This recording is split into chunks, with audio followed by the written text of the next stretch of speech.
of Caribbean culture. In addition to safeguarding these massive events, which they are, our officers proactively work to stop violence before it occurs. I'm talking about the 7-3 precinct cops who tried to question a man who was wearing a mask over his face while walking through Brownsville around 2 a.m. on Monday morning. That man, as you already know, pulled out a gun and shot at the uniformed police officers, hitting the patrol car while 2 of them were still sitting in it. He then led the officers on a foot chase, and about half an hour later, he ended up in a backyard of someone's home, and there was a large exchange of gunfire. Let me tell you something. NYPD cops will never allow gun-toting criminals to walk the streets of our city with impunity. Our officers proved that on Monday morning in Brooklyn, and they prove it every day and every night all throughout the 5 boroughs. We're currently seeing a spike in shootings, particularly in parts of Brooklyn and Queens. We know many are drug-related, specifically gang and crew-related. We continue to shift our resources and work to prevent retaliatory shootings. I can tell you, from our newest patrol officer to our most seasoned investigators, our brave cops made this decision to take this job because they wanted to make a difference, and they do that each and every day. I'm so proud of the work they do in every neighborhood. Looking ahead, this will continue to be a very busy month. Tomorrow, more than 1 million New York City kids go back to school, and in less than 2 weeks, about 200 heads of state and other dignitaries from around the world will descend on New York for the UN General Assembly. And all the while, the people we serve will still call 911 and 311 asking for our help. And that's what we're here for, to fight crime and to keep people safe.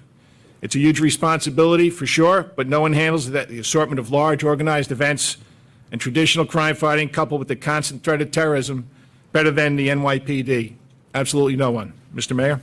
Thank you very much, Commissioner. Commissioner, I want to commend you and your leadership team and the men and women of the NYPD for extraordinary success in the month of August. You'll hear from Chief Pollack in a moment, but in August, again, further progress driving down crime in New York City. Overall crime down 2.1%, August 2019 compared to August 2018.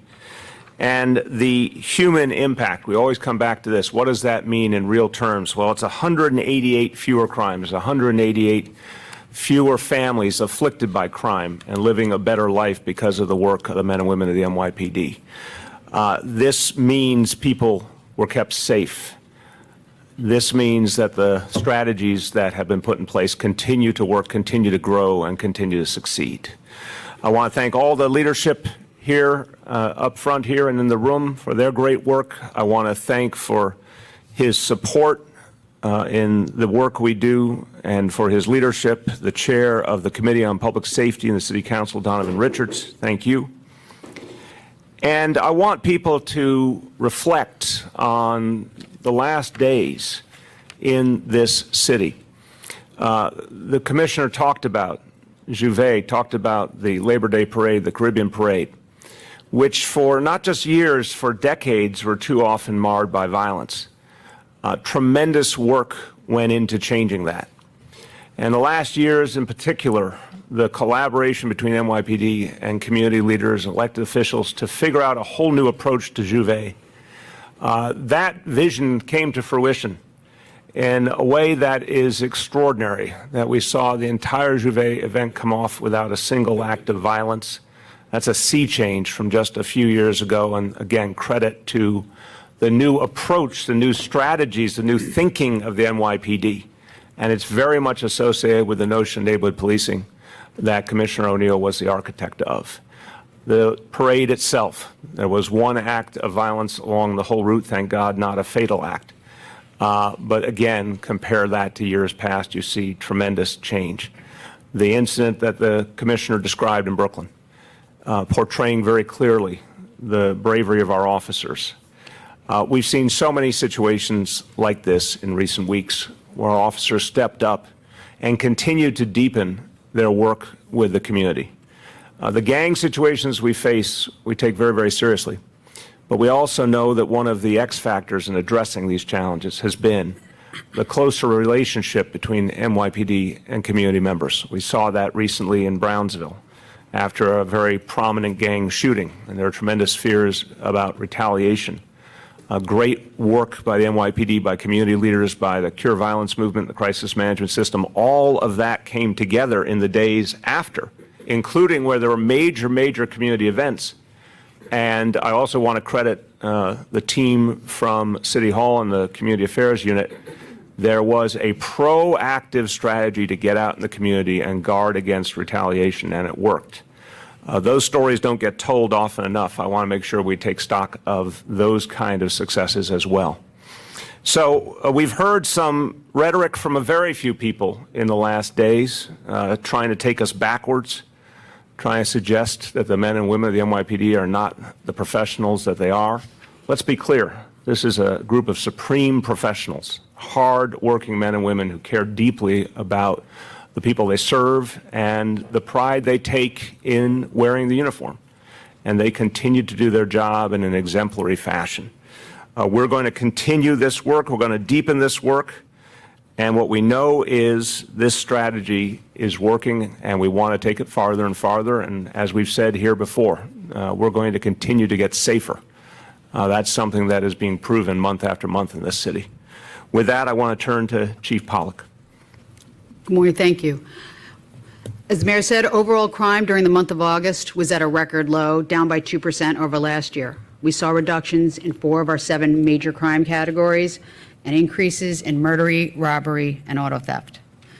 So when we talk about murders, even though we recorded the 3rd lowest number for any August, we still saw an increase of 2 murders during the month, 31 versus 29.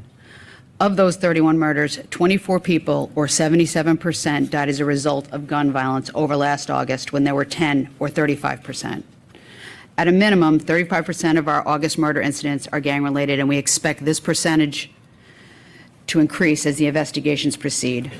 We had 3 domestic murders versus 3 last August, and year-to-date murders, we finished down 8, 205 versus 213. I'll talk about shootings. Our citywide shootings saw an increase of 20% in August, 91 versus 76. That's up 15. The August 15 shooting increase over last year is spread across 4 boroughs. Only Staten Island showed a decrease, 3 versus 4. In Queens South, we saw an increase, 14 versus 9. All but one of the 14 shootings in Queens South occurred in the 103, the 105, or the 113 precincts.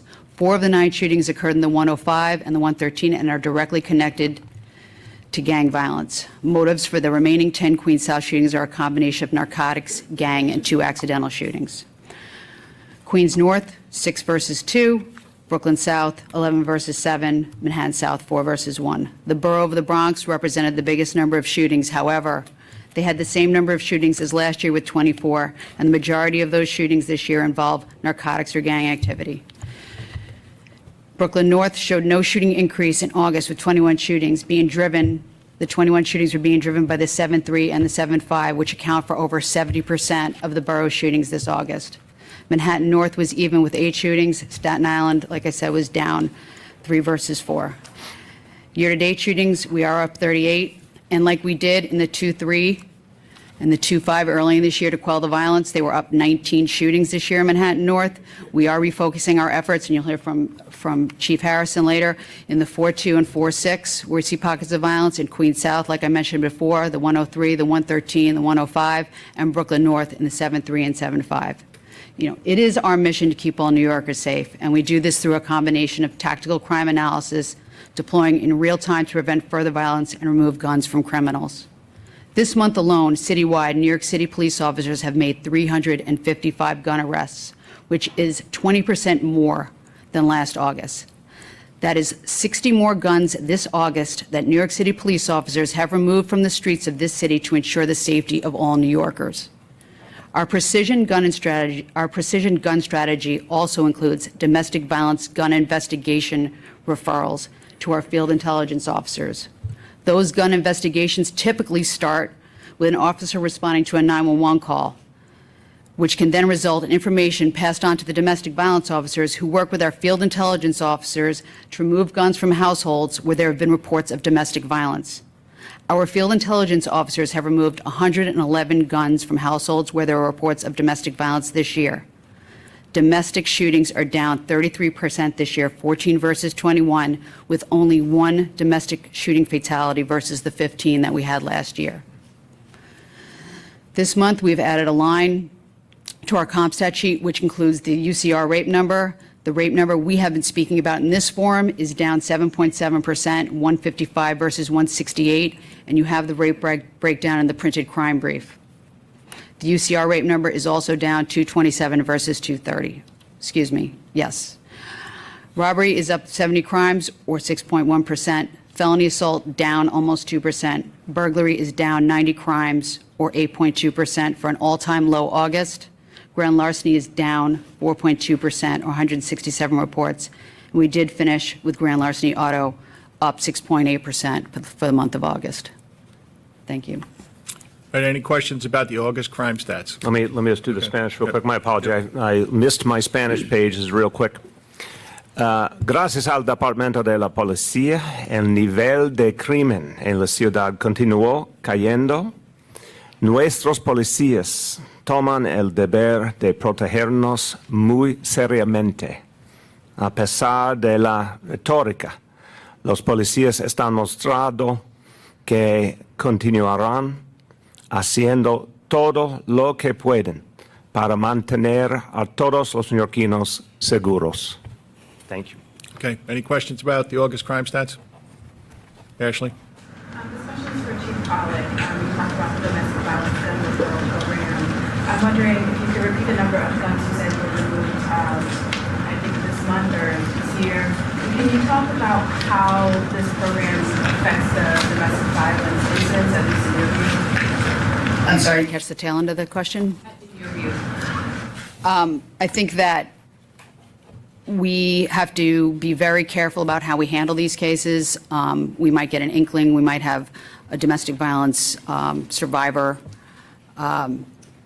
who wants to talk, but is not in a position to talk. So we take our time with these, and the sole goal is to remove the gun. The arrest is secondary, but removing the gun from the household is our sole, is not our sole, but is our main focus to keep everybody safe in that household. I think it's working very well. Field intelligence officers are doing an excellent job, as well as the patrol officers and domestic violence program under the chief of department. Can you repeat the number, and will you say whether these are some of these guns that are licensed? Well, they can be licensed, but in this case, they're not licensed. We're not talking about licensed guns. That's something different. 111 is the number for the year. Yep, okay. Juliet? Yes. Chief Pollack, can you explain the new way you're counting rapes, or does that include now sexual assaults? What's the new way of doing analysis of it? Well, it's not a new way of counting it. This is how we've always reported it to the FBI, the Uniform Crime Reports. It's a different, it's a larger definition. There's no gender involved. I could go into great detail, but it is, it's on, all the websites as to what the 10As are of those crimes. It's basically any penetration.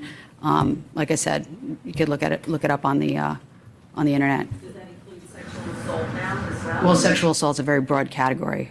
I mean, all sex crimes are basically sexual assaults. So Is that included in the rape numbers, or is that what is the same? go ahead. I think Chief Shea is going to explain better. I'll just jump in from the special victims piece of this. I think it's important to recognize that, historically in New York City, we followed the New York State penal law, and that was the rape category that everyone's familiar with, that's listed on the CompStat sheet. There are a number of advocates and victims advocates that have been pushing, rightfully so, for a broader category that alludes to some of the things that Laurie mentioned. So in the spirit of transparency, we are including the broader definition of rape, the UCR definition. Ultimately, when we investigate cases and take them to court to prosecute, we will have to match it up essentially with the New York State penal law. But this has really done something in the spirit of transparency, working with the advocates. One thing I did want to get out, whatever the the crime is classified as, it was always investigated. It was always investigated whether it was penetration with an object, where it was, who was involved. And we would follow the New York State penal law. This, in the spirit of transparency, we're just trying to follow the national standards as well, if that makes sense. Yep, Andrew. About the rise in shootings in 4 out of 5 boroughs. I know that you described most of those as gang activity and narcotics turf battles, but those are gunshots that New Yorkers hear. I wonder how concerned you are that the perception in neighborhoods, Manhattan North, Queens, et cetera, is that there's more shooting and that gives them a sense of fear and less safety. Yeah, that's why if you take a look at what happened in Manhattan North, Queens North, and Brooklyn North prior to the month of August, we had a rise in shootings there, and we addressed it. And now Brooklyn North was even, Queens North and Manhattan North are continued to improve. And now we've identified the 4-2 and the 4-6, which is in the Bronx, the 7-3 and the 7-5, which is Brownsville and East New York, and then the 103, 105, 113 out in Southeast Queens, where there's been an increase in shootings. So we're looking at 3 things. We're looking at, of course, community involvement. It's always an important aspect. We're looking at uniform coverage, and we're looking at investigative avenues that we're pursuing, particularly gang and crew cases. Terry, I don't know if you want to add to that. Again, as we look at the different areas of the city, this is something you got to take in perspective also.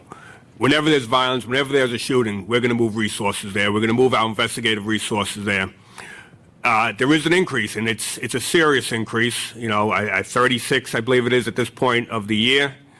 But taking it in perspective, if you go back just 3 years ago, we're down 136 from where we were just 3 years ago. But any increase that we do, we move our resources quickly to address it and make the arrest as soon as possible. And as you can see, the men and women are out there making gun arrests, up 20% in the month of August. And as you saw over the weekend with the shootings in the 103 and the 73, our cops are running out there, running into that danger to get these serious people off the street. Mark. Anti-Semitic crimes seem to be up 63%. Is there anything you can say about why that jump is so high, and can you characterize what most of those crimes seem to be? Yeah, Chief Jay will give you a breakdown of the incidents along with the arrest, with the increase in arrests we have. Dermot? So we are seeing a significant increase in the arrests regarding hate crimes and anti-Semitic in particular. 25% increase. That's a raw number of 135 versus 108 on the arrests being made. When you look at the hate crimes overall in New York City, as of this week, we are up plus 85. The raw number is 290 versus 205 for a 41% increase. The overall trends of what we're seeing is really mirrored by what we've seen since the beginning of the year. The vast majority, well over 50% of our overall are anti-Semitic in nature.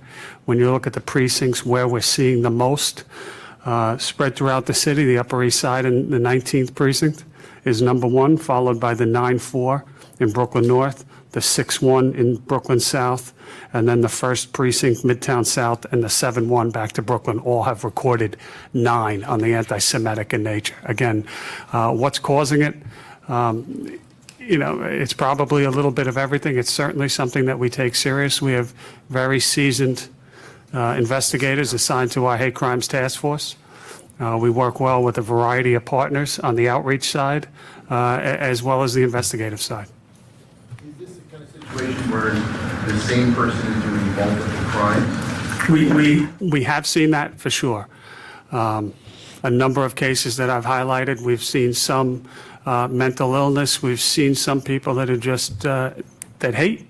You know, so we've seen a little bit of everything. I've certainly highlighted in some of the prior press conferences and tweets. We had an incident in Brooklyn just about 3 weeks ago where a bunch of kids in this particular incident went out and struck a number of individuals walking to services in the morning. So we've seen a little bit of running the gamut in terms of, you know, who is perpetrating these crimes. But again, very significant increase in the arrests. Chief Harrison, you want to just talk about what we're doing on a patrol level to reinsure the residents of these 4 or 5 precincts? Yeah, so good morning, everybody. Good afternoon, everybody. So a couple of concepts that we put together that we've been doing since we saw a little bit of a spike here. We have our steady sectors that have ownership of some of these religious institutions within their sector. Make sure that they spend some of the off-radio time by some of these religious institutions. We have the NCOs working with the leaders of these synagogues, churches, to make sure that there's constant dialogue, make sure there's some crime prevention conversations going on, as well as we're using auxiliary officers to be very, very instrumental in some omnipresence in front of some of these institutions as well. So we take a look at all the concerns about the city, and we make sure we address it accordingly. Thanks, Rodney. Any other questions about crime stats? Yeah. Shootings are up a little bit. Can you speak about how many innocent bystanders might be affected? Hey, Dermot, do we have a number of innocent people shot so far? No, I'm going to have to get back to you on that, okay? Yep, right here. The hard numbers of the increase in gun arrests, it's up 20%. Do you have the hard numbers on what those are? Yeah, Chief Monahan has that. 355 arrests this August compared to 295 last August. Is this indicating that there are more guns in the community, or what's the significance of this? It's probably a little bit of both. It's more police work out there, and then obviously maybe there's some more people carrying guns also. But that's what the cops are out there doing. They continue to do this. We continue to address gun violence, and it's important that it's not only the NYPD that's doing this. We have to make sure that we're working with each and every community too. Yep, Tony. Also, as your last response, Commissioner, you had an increase in gun arrests. We also had an increase in homicides with guns, also increase in shootings in parts of the city. Is there a reservoir of guns you're not able to get at with these gangs? No, and this is what we do, Tony, and you know that with these gang and crew investigations, we look at certain gangs and crews, and sometimes we take it locally. We'll take it to the local DA's office, and sometimes we use our federal partners too, whether the FBI, the ATF, the Southern or the Eastern District. I mean, this goes at the very root of gun violence in New York City. We have to make sure that we do our best to make sure when we do take a gun off the street that there are serious consequences for that. Yep. Hate crimes. Do we have any sense for how many of those are actual assaults on people and how many are graffiti? Yeah, we can give you those numbers. Dermot, you have that?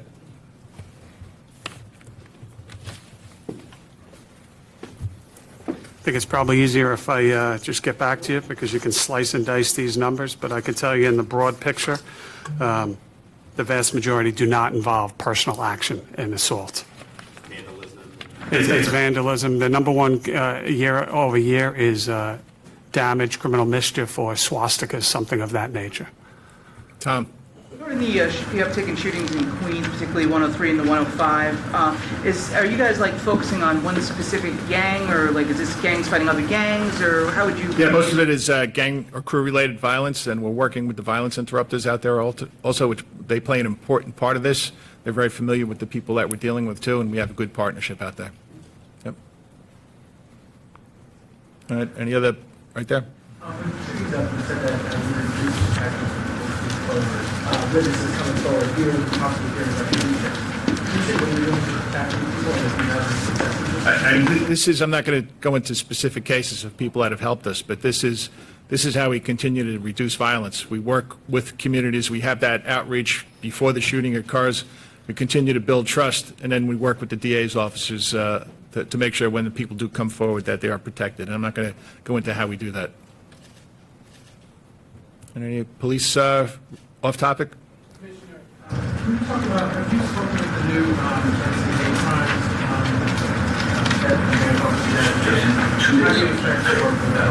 I've been kind of busy the last couple of days, so I have not, but I will be speaking with her. I know Chief Donahue from OMAP has a phone call set up with her this week. So I think it'll be a good partnership. In the back? City Councilman Deutsch wants to introduce a bill in the coming months that would make a hate crime one of the eighth index crime, so that would cover things that aren't already covered under the 7 index crimes. Do you have a comment or any thoughts on that? I mean, they are hate crimes, so there is an increased penalty if you get arrested and convicted of a hate crime. So I'll talk to Councilman Deutsch about what he plans to do. John. Commissioner, following the water bucket attacks on cops, the shooting of police officers in 7-2 the other day, and yesterday a mother and son were arrested outside a fire for kind of disobeying police. Is there a feeling that a bit of lawlessness where police officers are being disrespected in recent incidents? John, this is the 20th time I've probably asked a former variation of this question. Everybody up here has been police officers for a long time. This is not a new thing. Right? This happens, and when it happens, there has to be consequences for it. And the police officers, we have to take action. I think it was a fire up in my old precinct up in the 4-4 that something happened where somebody took a body camera off to one of the police officers, and there was an arrest. So there's an immediate consequence there. As far as police officer-involved shootings, we are up this year from 17. We have 17 so far this year. These are adversarial shootings versus 10. This is something that we look at very closely. Look at the shooting on 7-3. That guy was going out to shoot somebody else. He was all masked up. He was carrying 2 guns on him. So, Not the police are people like targeting police more, in other words.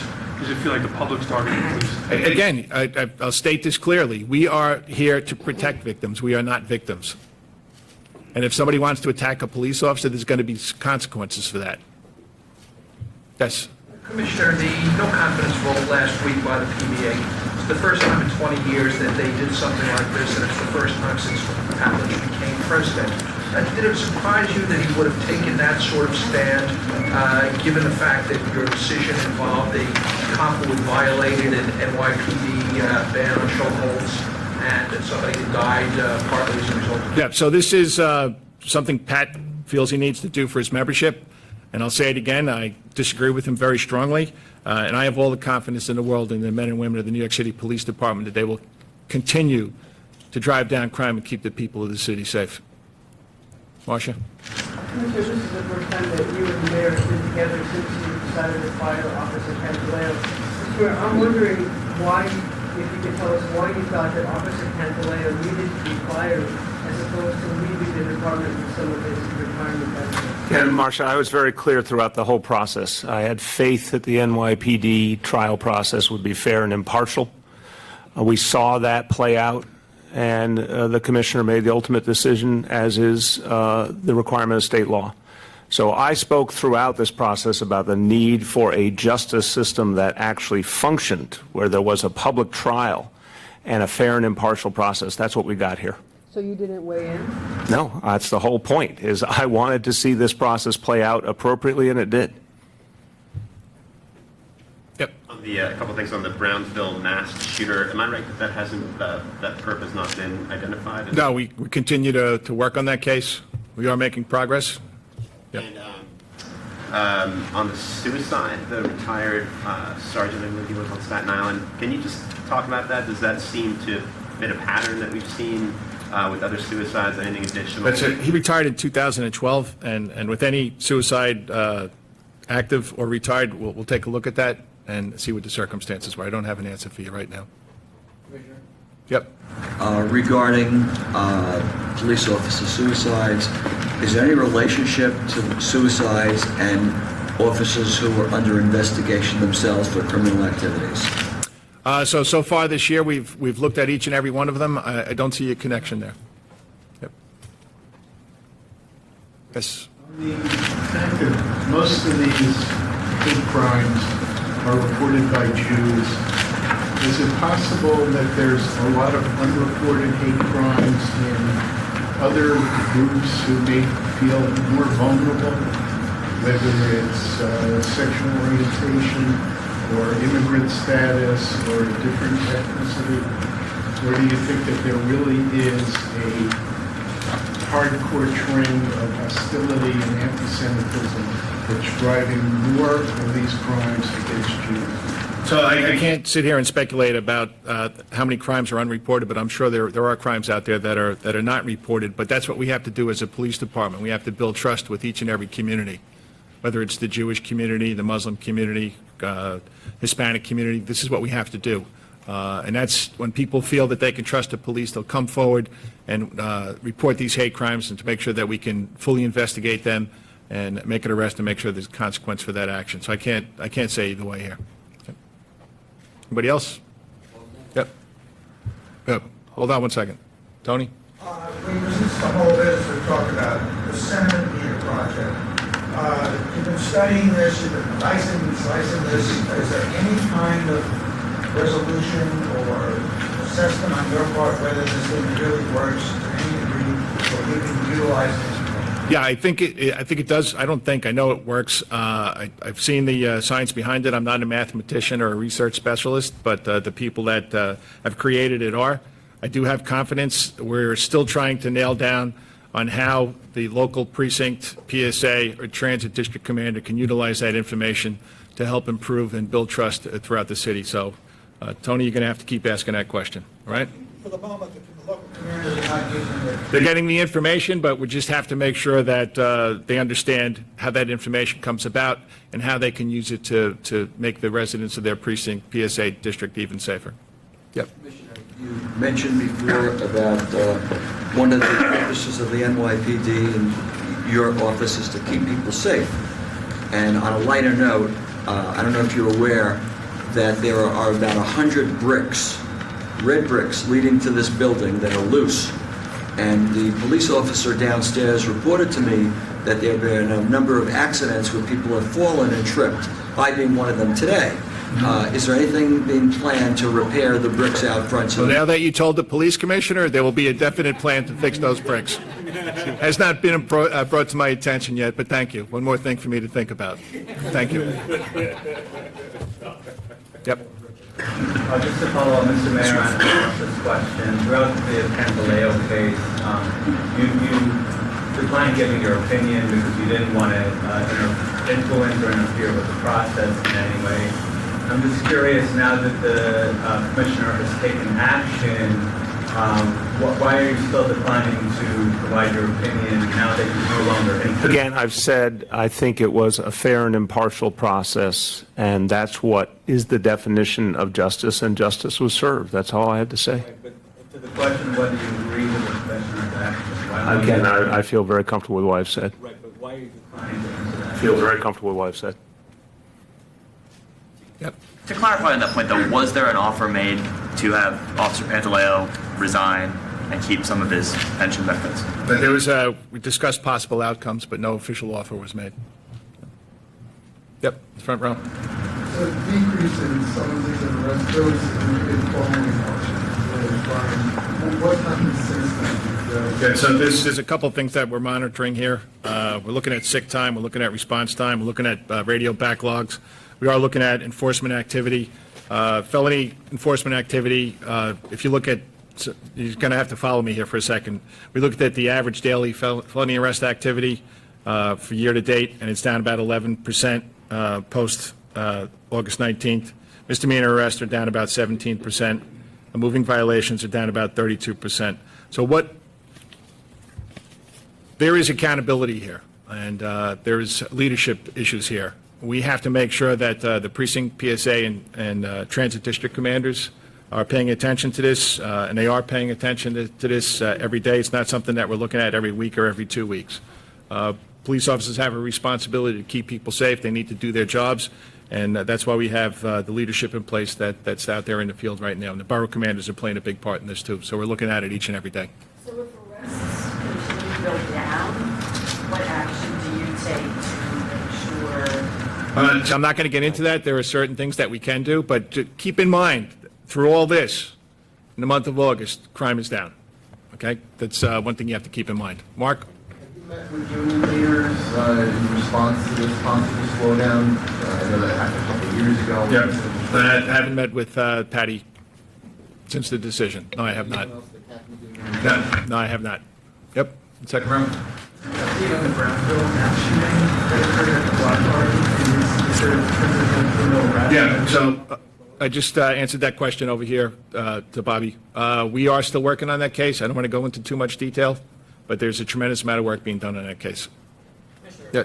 Again to the point of the lower arrest, how do you cut through the volume of the union leadership when they are saying one thing and you are saying another in terms of how officers should operate and protect the city?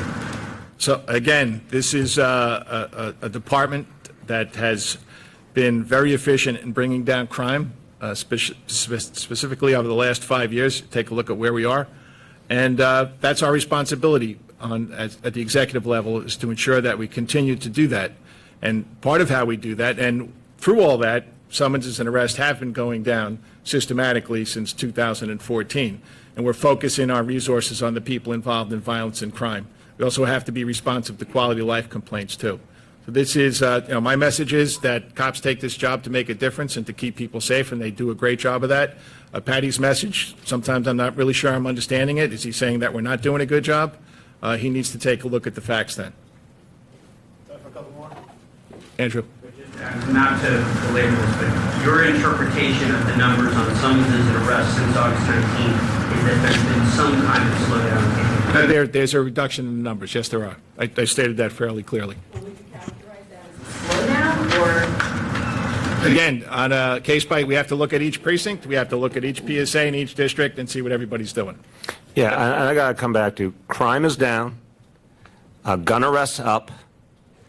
Juve, which is a historic problem, was handled without a single incident.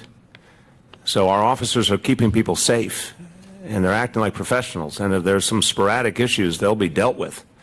But I really want to come back to the essence of why our officers chose to do this work and the way they go about it. They're going about it as professionals, getting the job done. Hold on one second. Right here. Hold on one second. Right here. First row. Approach misdemeanors aren't being ticketed, and we're sort of concerned that this might slow down or reduction in summonses and impact budget. So, Terry, correct me if I'm wrong here, but I think it's a marijuana arrest, which there's a big change in the law as of the 28th, and 511 arrests. Those are motor vehicle-related arrests. Correct. Yep. Yep. Yeah, just to finish this, no, I'm not concerned. Again, what I see is our officers doing their job. I see some sporadic issues that have to be addressed. As the commissioners made very clear, that will be addressed on a precinct basis, and we'll keep moving forward. Not to belabor another point, but on all. But you will. Yeah, but you will. Why do people say not to belabor and then they belabor? There's something wrong with that phrase. Okay. I think you should say to belabor another point. Okay. If there was a fair and impartial process that played out and you was not fired, would justice have been served? I don't deal with theoreticals, you all know that. This process worked. And I want to be straightforward. I've said it before, I don't think people are registering it. So let's have a little quick reflection on history. The world is very different than what we knew. It used to be that when there were these very difficult issues, it was the United States Department of Justice that went in, regardless of the political environment or a community or who were the local leaders, and cut through all that and figured out how to have a fair and impartial process. This time they were absolutely absent. The NYPD is the place where you saw an exemplary process, where there was a public trial and there was an objective decision and justice was done. And that speaks volumes about the NYPD moving forward. Every police department has handled its historical challenges in different ways. But the NYPD has done something historic here, really fundamentally moved to heal the relationship between police and community while driving down crime, while creating accountability. That's what you've seen happen over these last years. Ashley. Be specific about where you're seeing arrests fall and if there are any shared attributes among these commanders. Are there certain precincts? Are they more active? Is it a variety of precincts? What are we talking about? I took a look at the precincts last night, and it varies precinct by precinct. Can I recite it precinct by precinct now? No, I can't. I can't do that. But any precincts that are, we're taking a look at the activity. If it's a big drop, it'll be addressed through the borough command, through the chief of patrol, through the borough commander, and the precinct commander to make sure we address it. Are these the more active precincts? Are these the ones where you visited earlier this year? No, I'd have to take another look at it. Yeah. In the back row. You said that it'll be addressed. Is there action that can be taken against an officer who is following the union's instructions in terms of holding back? Is it, going to be addressed verbally, or what exactly can be done towards officers? We just have to make sure that people are doing their jobs, and that's how people get evaluated. If they're doing their jobs or not, and it's certainly not just driven by summonses or arrests. There are many other things that we look at, but as a uniformed member of the New York City Police Department, that's part of your job. If there's an address out there, if there's a condition out there, it needs to be addressed. If there's a crime that occurs, that needs to be addressed too. So we have expectations that our officers perform. Okay. Right? All right, thank you. All right, Thank you very much. switch over.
Okay, let's get that door shut and we'll be good to go. Hold on, Bobby. Hold on, Bobby. One more second. Stragglers.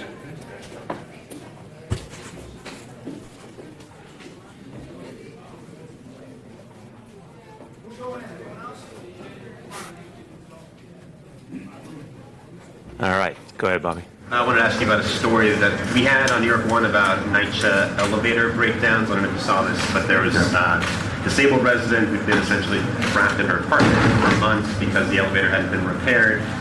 Just wondering your response. Do you feel like NYPD is failing these residents? Well, first of all, it's unacceptable if someone has a disability and the elevator is not going to function. They have to be moved to another apartment. We can't let that happen to anyone. So right there, that's a failing that has to be addressed. The big problems in NYPD, including elevators, we're in the middle of a multi-year plan to address all of this. Decades in the making, let's be blunt about that. The problems developed over many, many years, but we have a very aggressive plan to address it. But in the meantime, we have to be sensitive to anybody with disabilities, and we have to make moves to help them. And I do believe what we're seeing with each passing year is the ability of NYPD to respond is speeding up. We saw that with heat. We're starting to see that with elevators. We need to see more. It seems like the numbers, though, don't show any decrease. And under the settlement agreement, I think the number is 75% reduction in 3 years. It doesn't seem like things are improving. Well, I don't have all the numbers in front of me, but I've been over them pretty consistently. I do think there's been improvement in pretty much all the categories. There's more to do. I mean, we're obviously, excuse me, we're very early on since we agreed to the settlement and we put out the NYPD 2.0 plan. So you're going to see more and more with each passing month. But again, we know things can change and can change quickly. We know it because we saw that with heat. We know it because we've seen that with the new roofs, most notably Queensbridge houses, where all the roofs were redone. You're going to see more of that with each passing month. Okay, yes. Mr. Mayor, we did an analysis that found that you had 152 entries on your calendar in May. That's down from 194 the year before. And in New York Daily News had an editorial where they mentioned a 4.1-hour workday in May. I was wondering if you can address that. And in light of that, wondering why you chose to do a campaign interview yesterday instead of participating in the measles, ending the measles outbreak and the hate crimes. Yeah, the whole question, I think, misunderstands the reality of being mayor. And I've tried to articulate this before, and I'll try and articulate it again. This is a job that requires energy and attention every hour of every day, and that's what I do. There's countless phone calls, countless emails, checking in on all different leaders of different agencies and folks at City Hall. And that is why you continue to see a host of initiatives moving forward. It's the nature of the job as a CEO that you're responsible for making sure everything is moving, and everything is moving. That's just the reality. So I've tried to explain to people that that's what I do every day, constantly. It shows up in different ways on calendars. The calendars only tell you one piece of the story. And why not attend the prevention? Again, just Hate crimes are up 41%. decisions on schedule. You know, again, I think there's an interesting misunderstanding of the fact that when someone has an office and they run for another office, you're going to put time into your campaign while doing your current office. That's what I've been doing. You just make choices. Councilman Deutsch yesterday said it seems like you're distracted because of the presidential run-in. And sometimes perception, unfortunately, is reality. No, perception's never reality. Okay, well, then if it's not, I mean, It's just not. You can. People then who look at you and say you're not working. No, I would say they're wrong, and it's simply this. I get the power of perception in our society, but I refuse to accept that it is reality. What matters is the work getting done. Disagree with the councilman. With all due respect to him, he does not understand what it takes to run New York City. We are here at a press conference where crime has gone down. And how many times have you sat here, Dave, while we're talking about crime going down over the last 6 years? That's what I'm here to make sure happens. We undoubtedly have a different and better relationship between the NYPD and our communities. That was my pledge that we would achieve that. That's what we've done. We have more jobs than we've ever had in our history. I could go on. We had a great report a week or two ago about our test scores going up and proving the value of early childhood education. These are all the things I'm here to do. I'm not here to satisfy someone's perception desires. I'm here to serve the people in New York City and change their lives. That's what we're doing. Way back. You said there's a misunderstanding, so hopefully maybe you can take us through, what does a typical day look like? What are you doing when there's nothing on the calendar that, would be listed in one of these? There's just no such thing as nothing. I think that's a very fair question, and I'll try my best to explain to you that. And I think if you ask people who run really big, complex things, they'd probably tell you the same thing. You have a certain amount of scheduled activity, and then you have an incessant amount of unscheduled activity. The first thing in the morning, I start seeing the emails come in with different issues, obviously things that brought up in the media, and often very importantly being brought up in the media that we need to focus on.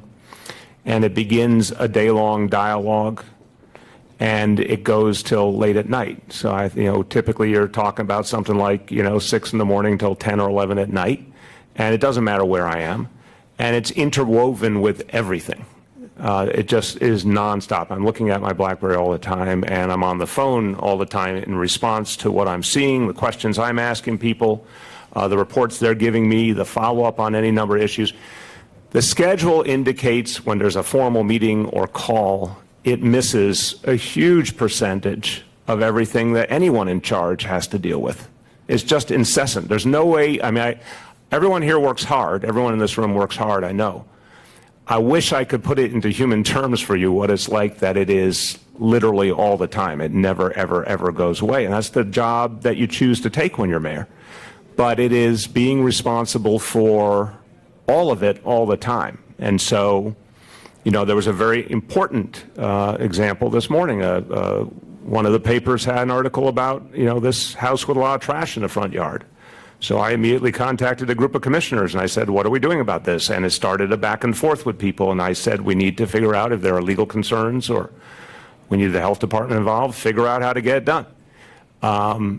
That happens dozens and dozens and dozens of times throughout every single day. And it does not discriminate between weekdays, weekends, holidays. If I'm in the city, if I'm out of the city, it's the same thing all the time. Mayor? Yes?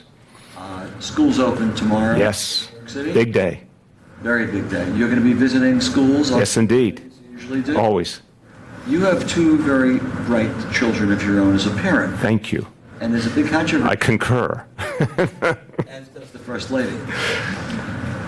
That being said, there's a big controversy in New York right now about the future of gifted and talented gun reps. What is your personal and professional opinion about that, and where do you see it ending up? My view is, first of all, this is a very big, complicated discussion that we need to do systematically in this city and involve stakeholders from all over the city, starting with parents. And we'll do that in the course of this school year. So the commission, or the advisory group, I should say, came forward with their report. I'm going to meet with them at some point in the coming weeks to talk it through with them. But what I know is something as big and complicated as gifted and talented deserves a very, very careful, thoughtful process. I think the big question here is how to reach the thousands and thousands of gifted and talented kids that are in our schools, many of whom are not currently reached by gifted and talented programs. Like, what's the best way to create a system that actually reaches all kids who have special talents and abilities, which I think is a lot more kids than we recognize. And that's very much related to the equity and excellence vision, to make this approach more pervasive. But figuring out how to do that is something that's going to take a lot of work. Marcia. Mr. Mayor, to change topics, given the fact that there's been a lot of bicycle riders, I wonder if you thought about requiring people who rent city bikes to wear helmets. I have thought about that, and that's something we're talking about inside the administration. There are different viewpoints on what would work and how much impact it would have, but I think it's a real valid issue, so it's something we're studying right now. Is it something that you think you should require? I mean, it just seems when you drive down the street, people, for whatever reason, don't always obey the bike lanes, don't always obey the lights, or when you ride lanes on the street. It imperils themselves. Yeah. And I just, and, given the fact that you have a lot of tourists, you have a lot of other people, don't you think it would just be a basic safety issue, a vision zero safety issue to require helmets? I think it's like everything else in this place. We have to think about what's going to be safe for people first, but also what's going to work. And I think the big questions are, is it something we could actually enforce effectively? Would it encourage or discourage people from riding bikes? But I care first and foremost about safety, so we're having that discussion right now. I think it's a really valid issue. We got to figure it out. So which comes first, the safety or the fact that No, I'm saying again, we have to look at everything, Marcia, including can we make a plan that works and is enforceable. But we're going to figure that out. Go ahead. Mr. Mayor, I spoke to several current and former NYCHA employees, most of them women, who described a toxic work environment cultivated by NYCHA General Manager, Mr. Chulo. Sorry if I'm pronouncing that wrong. And among the things that he is said to have said was that he suggested once that he could call public housing tenants dirty if he was black, but as you know, he's white. And I wanted to see if you had any comment on that remark specifically, as well as some of the other allegations that I reported on last week, the swearing, belittling female staffers. So let me separate the pieces. On the question of whether he has ever shown disrespect for the residents, I don't believe he ever has, and I don't believe that anyone saying that is speaking accurately. Again, I'm telling you my own belief. On the question of whether he has ever shown disrespect for the residents of NYCHA, I do not believe he ever has. I know him very well, and I've watched his interaction with residents and his commitment to them. So I'm just going to say very straightforward, I don't buy that one. On the question of anyone coming forward with a concern about the work environment and how they're being treated, particularly based on who they are, we take that very seriously. There's obviously a real examination of that going on right now, led by the law department. But I will say, as that continues, and that will be done quickly, and we'll respond to the outcome of that, I also affirm that very, very important work is being done right now to fix NYCHA. It's very tough work, and I want to acknowledge how hard Vito has worked to try and change that place, and I think with some real success. Just to follow up on that, do you think that it's appropriate for him to lie to you about what the authority can actually do? Several of the staffers I spoke to said that he specifically told you that you guys could x-ray 130,000 apartments in a certain number of years when he knew that that was not true. I don't believe he is someone who lacks integrity. I've only seen integrity from him. I don't know the specific instance you're referring to. I'd be happy to look at it. Again, I'm saying I don't know the specific words that were used that you're referring to. I believe his suggestion that we use the X-ray technology was the right one, and it is proceeding. Yeah. On gifted and talented programs, just the diversity discussion aside, why is it sound educational policy to have gifted and talented programs in elementary school, especially in the early childhood grades of K to 2?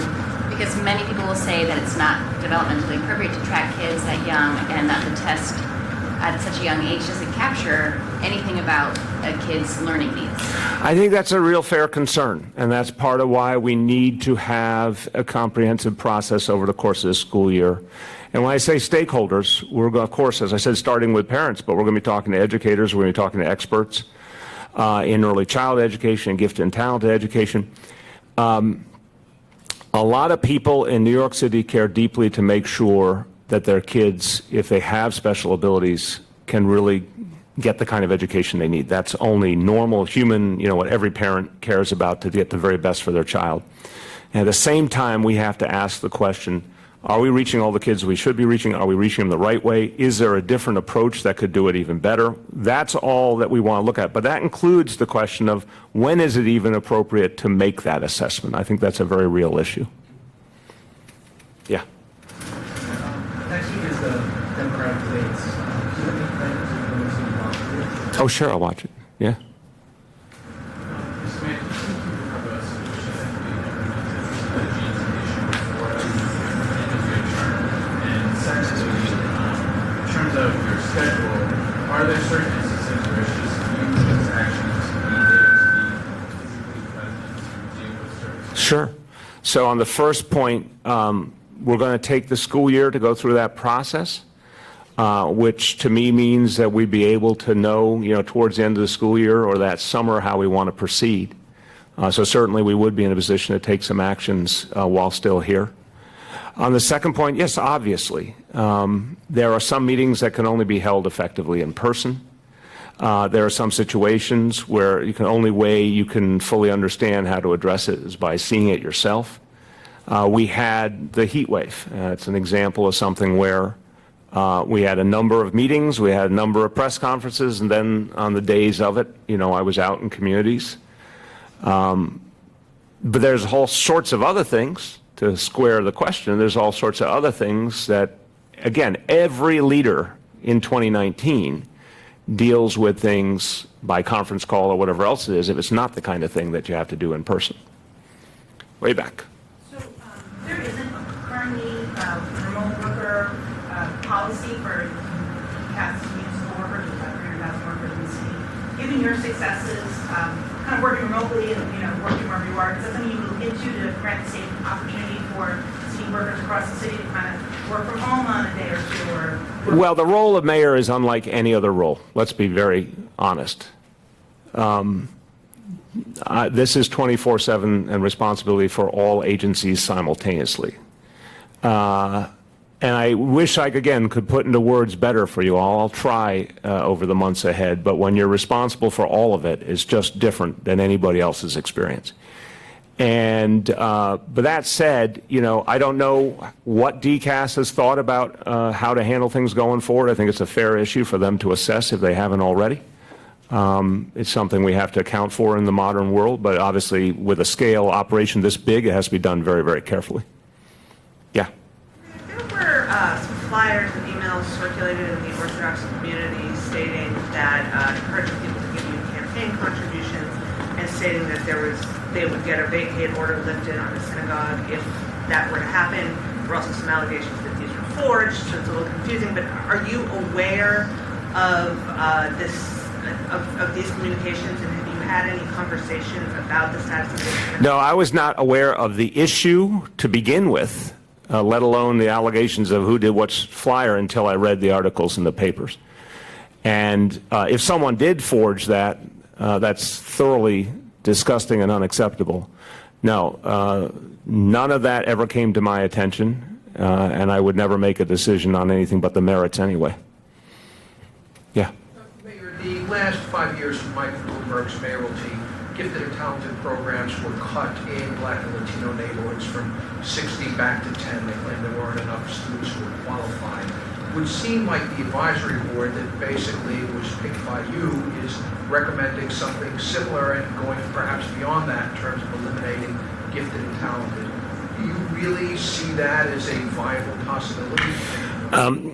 So I don't blame anyone who says, well, you appointed a board, therefore you must agree with everything they say, except we already have evidence from the previous round with the same group. I agreed with them on a number of things. I disagreed with them on some issues as well on the first report.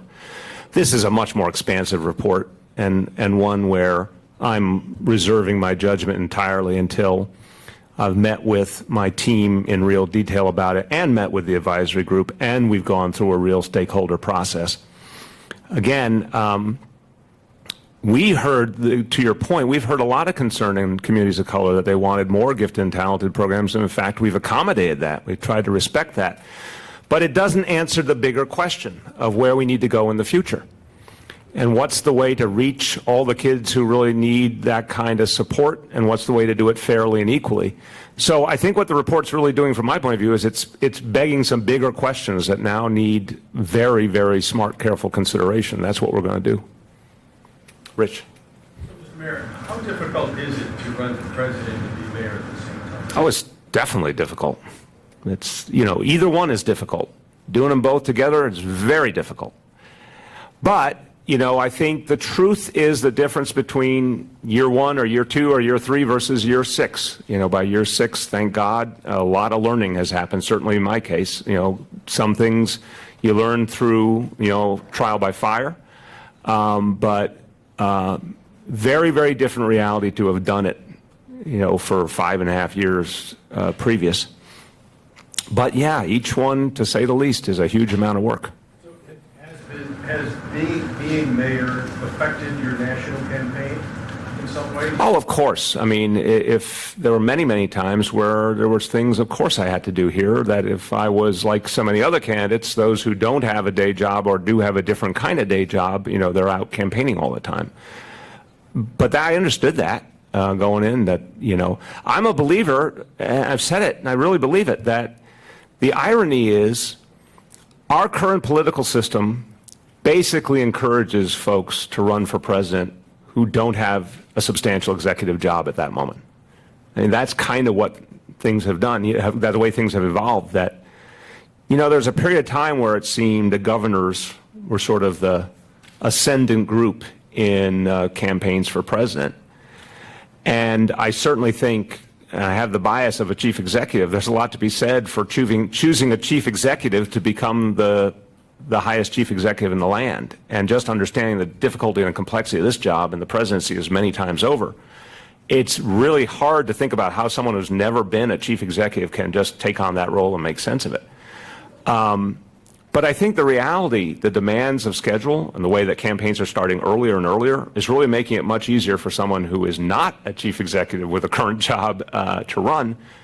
And look, there's still a lot of good people out there, but it has created an interesting contradiction we all have to make sense of. Juliet.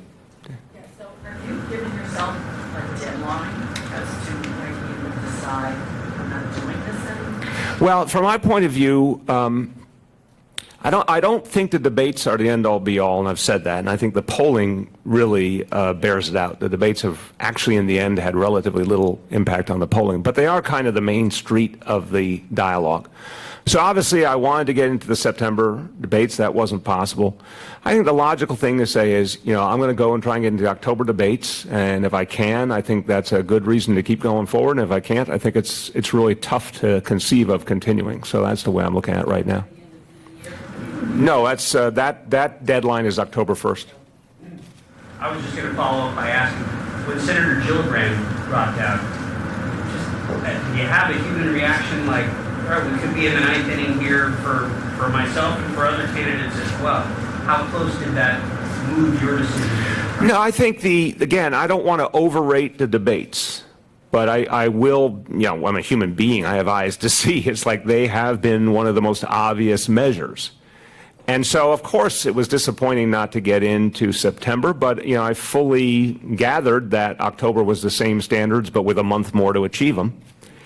And I really believe what I've said to you guys before, that what we're dealing with is something we've never seen before. I mean, one of the most telling parts of this experience is to recognize that this political world is entirely different. It changed.